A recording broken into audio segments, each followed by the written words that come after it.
یک ضربه قدرتمند که میتونه حریف شما رو ناک اوت بکنه، میتونه حریفتون رو از جای خودش بکنه و پرت بکنه. ضربه اوشیرو گری تو تمام رشته‌های رزمی، تو تمام سبک‌های رزمی وجود داره.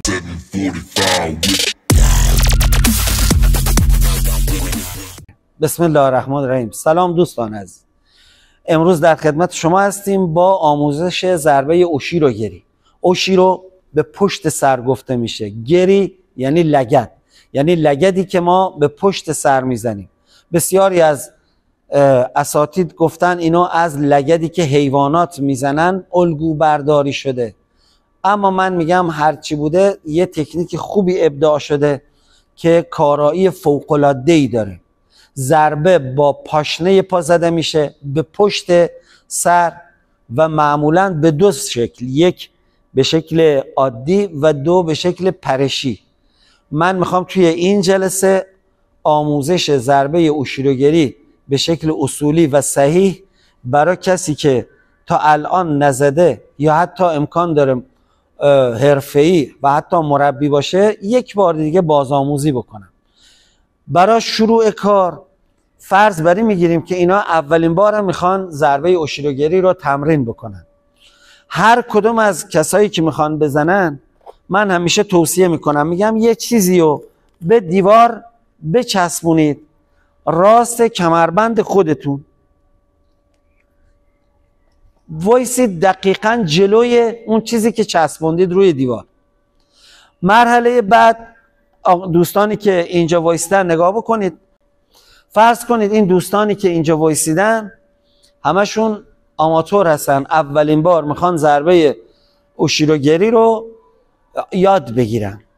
هر کدوم از اینا فرض کنید یه نقطه چیزی پشت سرشون مشخص کردن و میدونن چه چیزی زدن پشت سرشون. مثل اینجا من یه تکه چسبی زدم پشت سر خودم.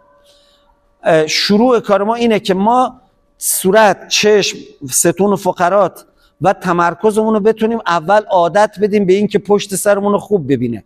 دقت بکنید، الان من میگم با شماره 1 برمیگردیم از سمت چپ به اون نقطه‌ای که گذاشتیم روی دیوار نگاه میکنیم. شماره 2 از سمت راست. چه کار ما میکنیم؟ ما فقط میچرخیم و نگاه میکنیم. باید چشم ما یاد بگیره نقطه‌ای که میخواد ضربه بزنه رو ببینه اول. این مهمتر از خود ضربه است. دوستان انجام بدید. با شماره 1 از سمت چپ میچرخیم نگاه میکنیم. ایچ، سری برگردید. نی، سان، شی. این مرحله اول هست.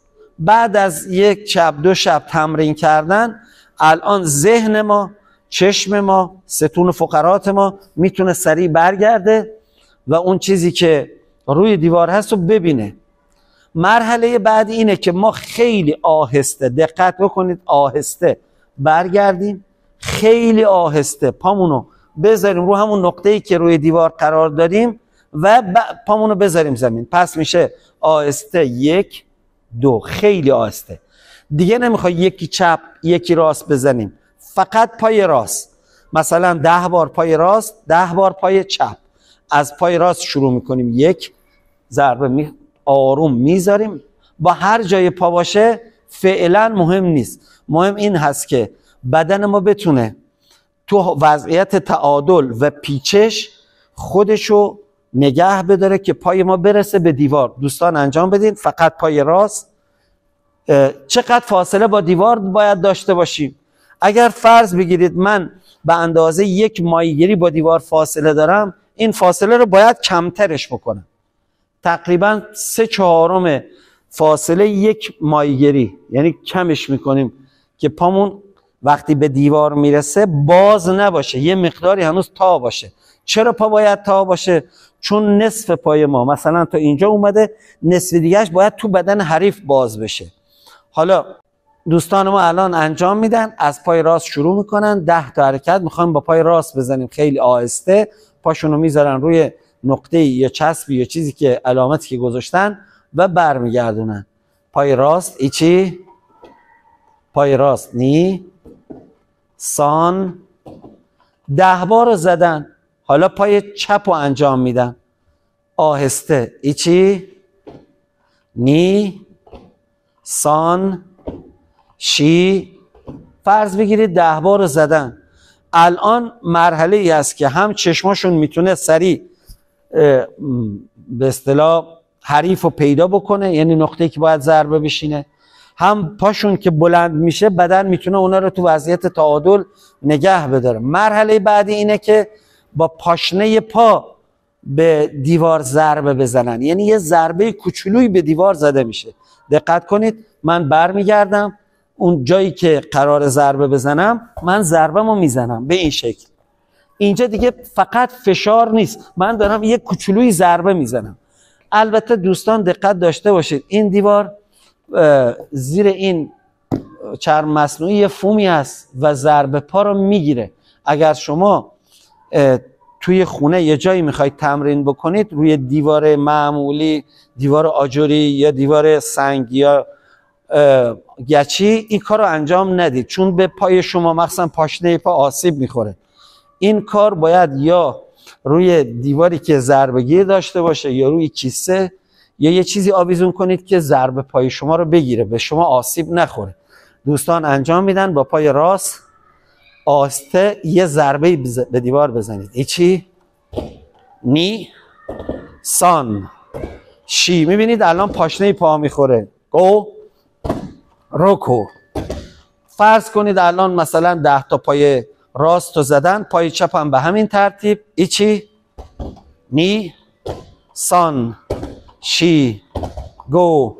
اینا الان دیگه راحت میتونن بگردن و ضربه‌شون رو بزنن. مرحله بعد اینه که این دوستان بر میگردن رو به دیوار. الان رو به دیوار است، گارد داره، پای چپ جلو هست، حالت کمیته. اینجا کارشون تو مرحله اول به این شکل است که میچرخن، اول پشت به دیوار میشن، بعد ضربه میزنن. نگاه به من بکنید، یه چرخش پا روی زمین هست، پا بلند نشده هنوز، ضربه میزنن میذارن زمین. آماده باشید، شما بمونید. اول فرض جام ایچی، پا رو زمین بکش، فعلا بلند نکن. ایچی، نی، سان. این مرحله بعدش هست. حالا تو مرحله بعدیش این دیگه چرخشش و همه اینا با یک شماره هست، یعنی از اینجا که هست میچرخه بدون که پاش رو زمین کشیده بشه، چون تو کمیته ما فرصت و مجالی نداریم که پامون رو روی زمین بچرخونیم. از اینجا باید پامون رو بچرخونیم توی شکم حریف. آماده باش. ایچی، نی. من بدنش بر میگرده. سان، شی، گو. حالا همتون با هم بزنید، برگردین رو به دیوار، نزدیکتر بشید که فاصلتون دقیق باشه. ایچی، نی، شکمو بزنید. احسن، آرمین. سان، شی، گو. خب الان اینا یاد گرفتن، خیلی راحت میتونن توی دیوار، تو بدن حریف، تو کیسه ضربه رو اجرا کنن.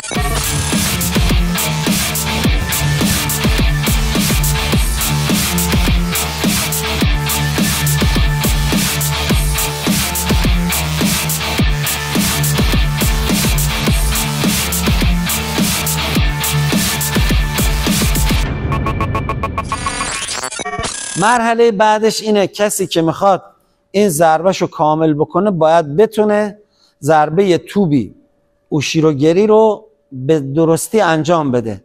برای کسی که هنوز نزده تمرینش اینه که بپره بالا 360 درجه بچرخه، بعد ثابت بیاد پایین بدونی که ضربه‌ای بزنه. اول انجام بده. ایچی، نی. این بدنش داره یاد میگیره که چطوری از زمین کنده بشه. حالا تمام اون مراحلی که طی کرده توی ذهنش آماده هست، پرشش کامل شده. حالا باید تو لحظه‌ای که میچرخه یک لحظه ضربهشو بزنه، جمع کنه، بیاد زمین. یه بار بزن، بزن، بازم بزن. احسن. این دیگه الان ضربه توبی اوشیروگری این مقدماتی است. این تازه مقدماتی یاد گرفته. این 3 مرحله داره. مرحله بعد از دیوار میره رو کیسه، چون الان دیوار ثابت، پهن هم هست، شما هر جوری بزنی پاد بالاخره یه جای دیوار میگیره. اما وقتی میری سر وقتی کیسه بوکس یه پهنای خاصی داره، هر جای کیسه نمیتونی بزنی، باید اینقدر دقیق نقطه حساس و جایی که راست شکم خودت هست یا راست سینه خودت هست بپری و ضربه بزنی. مرحله آخرش اینه که بتونی توی بدن حریفت اجرا بکنی، یعنی حریف روبروت وایسیده، شما باید بپری وسط سینه توی شکم یا بالاتر این ضربه رو اجرا بکنی. و آخرین مرحلهش مرحله ای هست که حریف شما دیگه وای نسیده مثل یار تمرینی. و اون کجا هست؟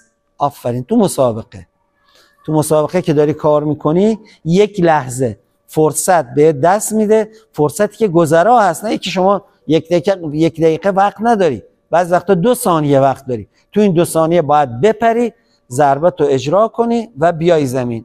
معمولا وقتی ضربه میخوره طرف غافلگیر میشه، یا وازری یا ایپون قطعا تو شاخش هست و این تکنیکت برات این امتیاز رو میاره، مگر ای که بد بزنی تکنیک از بدن حریف رد بشه. من خواهش میکنم قسمت آخرشو ببینید که تو بدن هم اجرا میکنن. مرحله بعدش اینه که این تکنیکو توی کیسه بوکس اجرا بشه که شیان حسین زحمتش میکشه. اول به شکل عادی میزنه، بعد توبی میزنه، خیلی آهسته اول میزنیم به خاطری که هنوز بدن ما اون شاکله کیسه رو توی به اصطلاح سیستم نورونی ما پیاده نشده، یعنی هنوز بدن ما شکل و اندازه شو تو خود نداره که بتونه مستقیم و دقیق بزنه. انجام بده آهسته. نی سان شی ایچی نی یامه اوس. انشالله این تمرینات رو انجام بدید، توی ضربه اوشیروگری یه حرفه‌ای بشید و اگر فرصت به دست آوردید توی مسابقات این ضربه رو اجرا بکنید. امکان داره سوال بکنید آقا توی درگیری خیابونی این ضربه به درد میخوره یا نه؟ من به نظرم میاد نزنید بهتر هست. چرا؟ چون تو درگیری خیابونی خیلی وقتا منتظر هستن که شما پشت به حریف بکنید، مثل مسابقه نیست که قاعده و اسلوب داشته باشه. اونجا اگر شما گشتی چوب تو دستش هست، قمه هست، زنجیر هست، پشت به حریفت نکنی بهتر هست.